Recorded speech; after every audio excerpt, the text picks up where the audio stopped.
boys, welcome back to another video, and today it is time to cast our Team of the Year vote for FIFA 22 Ultimate Team. So now, as you can see on screen, there's a link on EA's Twitter if you want to do this yourself. And I suggest you all do. Go and do your vote, and then either put it down below, what you voted for, or tweet me your full team on Twitter at VDD_ON_YT. The link to that is down below in the description. Let me know what you vote for. But anyway, so you go to EA's Twitter, you follow the link, and then you can vote basically for the Team of the Year. And this is the options. Obviously, we do a goalkeeper, the defenders, the midfielders, and the attackers. So what my plan is for this is I'm going to try and do it legit. So instead of voting for who I'd want on FIFA, I'm going to vote for who I think genuinely deserves it in real life. So that's kind of how I'm going about it. Let me know how you do it down below. Just voting for the best FIFA cards, or are you voting for the players that you genuinely think deserve to be in Team of the Year? That's how I'm going to do it. So I guess we'll start this thing. So we'll go to goalkeepers first. What have we got? Courtois, Donnarumma, Edison, Maignan, Martinez, Mendy, or Oblak? I know EA are probably going to end up giving it Donnarumma because obviously he won the glove, golden glove, whatever it's called, at the Euros. But I honestly think, you know, obviously I'm a Premier League fan. I watch the Premier League more than any other league. I genuinely think it should be Edouard Mendy. Ever since he came into Chelsea, he made such a big difference in goal. I don't know the exact numbers for the amount of clean sheets he's kept, but ever since he came in, he made Chelsea so more solid, and he's made so many big saves and kept so many clean sheets. I just think it has to be him. For me, as a Premier League fan, I see a lot of Mendy. It has to be him. Okay, so on to the defenders, and I'm sure you all know this, and you're probably wanting my opinion on this. Obviously, you look for the defenders. Thiago Silva isn't here. And let's be honest, lads, I know that sometimes I'm very, very biased towards Thiago Silva, and that's a disgrace. He has been one of the best defenders in the Premier League, basically since he joined. And the fact that he's not here is a disgrace. However, there might be a reason behind it. My mate said the only explanation for him not being here is that EA have already planned him at like some sort of flashback card or something. He's definitely getting a card over Team of the Year. And it makes sense to me, because other than that reason, I don't know why he's not here. So yeah, Thiago Silva not here. But other than that, so let's... Who definitely goes in? I think Ruben Diaz has to go in. I think Ruben Diaz has consistently been one of the better defenders in the Premier League. You might say the best, especially with Van Dijk being out, but definitely one of the better defenders. Obviously won the Premier League as well. I think he deserves to be in there. Then the other centre-back. This is kind of a little bit FIFA purposes as well, because I don't obviously see too much of Marquinhos. But in terms of FIFA, obviously he gets special cards all the time for Team of the Weeks and Team of the Seasons, and he's constantly getting special cards. He must be doing something right. When I do see him in the Champions League, he does usually impress me. So I'm going to go with Marquinhos as the second centre-back. Had Thiago Silva been in here, it would probably have been Diaz and Thiago Silva. But yeah, he's not. Rudiger could go in there, but I don't know. I just think Thiago Silva's better than Rudiger, and yeah. Basically, I'm going with Marquinhos, alright? Now, the two fullbacks, this is a tricky one, because basically, João Cancelo definitely goes in the team, but where do we put him? Is he the right back or is he the left back? I'm not 100% sure.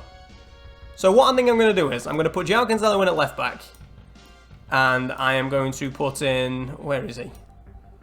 I can't see him. Trent Alexander-Arnold in at right back. Now, if we were gonna have Cancelo as the right back, I would probably put in Alphonso Davies as the left back. But again, I know this team is very Premier League oriented. I'm English. I watch a lot of the Prem, so I see a lot of these players. João Cancelo is probably the best fullback in world football. Unbelievable. And then Trent Alexander-Arnold. As much as it annoys me that he's not the best defender, going forward, there's no one like him. As a fullback, going forward, there's no one like him. This man can whip in such a good ball. So yeah, that is my back five. Okay, so on to the midfielders. What have we even got here? Bruno, KDB, Fabinho, Jorginho, Kante.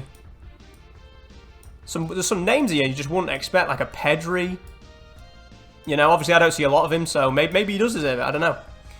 But this midfield for me is pretty simple. We're going to have Kante in there, because he's the best midfielder in his position in world football. I don't even think it's close. He's so good. There is no one like Kante. Then what, though? Then what?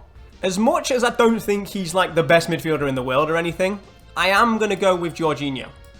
this year he's a UCL winner. He won the Euros. He won the European Championships. He was third in the Ballon d'Or. Like, I don't think he's like in the best midfielders in the world, but we're basing it off just the year that he had. And in terms of the year that he had, he did have a great year. You can't deny it. So yeah, I think I'm going to put in Jorginho. Man, I am struggling with this final pick. I don't exactly know who's had a great year and who hasn't. Okay, right. I've decided what I'm going to do. I'm going to have in Kevin De Bruyne. My simple reasoning for this is when he does play, he's probably the best midfielder on the planet. He is incredible.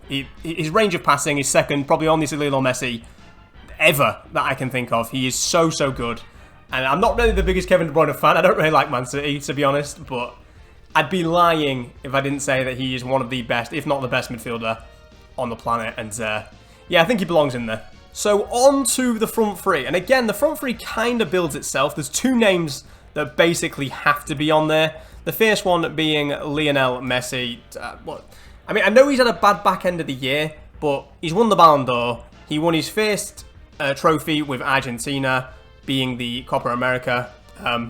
He was the player of the tournament in that. If you see the stats for the Copa America, he is like leading in every single category. He's been the best player in the world. Obviously, he deserves to be in there. He should be in everybody's team. Then the other obvious name is Lewandowski. Again, as much as I said Lionel Messi had been the best player in the world, you could easily have had Lewandowski winning the Ballon d'Or as well, and no one would have complained. I can't remember his goals to games numbers this year, but it's an absolute disgrace. It's Messi and Ronaldo prime numbers. That's what Lewandowski was able to drop, and anytime someone can drop numbers like that, you belong in Team of the Year as far as I'm concerned. So Messi, Lewandowski, just 100% locked in, deserved it. And the final attacker, this is the tricky one. This is the tricky one. Who deserves it most? There's a good shout for Benzema, obviously, had a great year. Cristiano Ronaldo, as much as people like to say he's finished, he's not. His numbers for the year, again, were great. Obviously not prime numbers like him and Messi used to put up, but still great numbers by anyone's standard. There's Haaland, Mbappe, Neymar, although Neymar's been missing a lot. Salah. It's tough. So my heart is saying Cristiano Ronaldo. That's what my heart's saying. It's saying put in Cristiano Ronaldo. My head is saying what I've seen from Mo Salah, it has to be him, right? I think based off just the last few months, this is the current best player in the world based off form. And just purely off that, I don't think any point in the last 12 months would any of us say that Cristiano Ronaldo has been the best footballer in the world. Still a very elite player, but never the best. I think for a good few months now, Mo Salah has been the best football player in the world, and for that reason, I've put him in. So, I agree to the terms and conditions, submit vote, and boom, that is it. That is our Team of the Year. I'll download that image. But that is it. That is our Team of the Year. What do you think? Have I got this wrong? Have I got this right? Is there just have I missed someone that absolutely had to be in here? Obviously, there's going to be people from all different parts of the world, so you're going to have seen some of these players more than I have. Let me know down below. Let me know your team. Let me know what I got wrong. And if you want to, go down to the link in the description and tweet me the picture of your Team of the Year, because I would love to see what you guys voted for. But yeah, that is going to do it from me, boys. Thank you so much for watching the video. I do hope you enjoyed it. Something a little bit different on the channel. And I will see you boys again in the next one. Cheers, boys.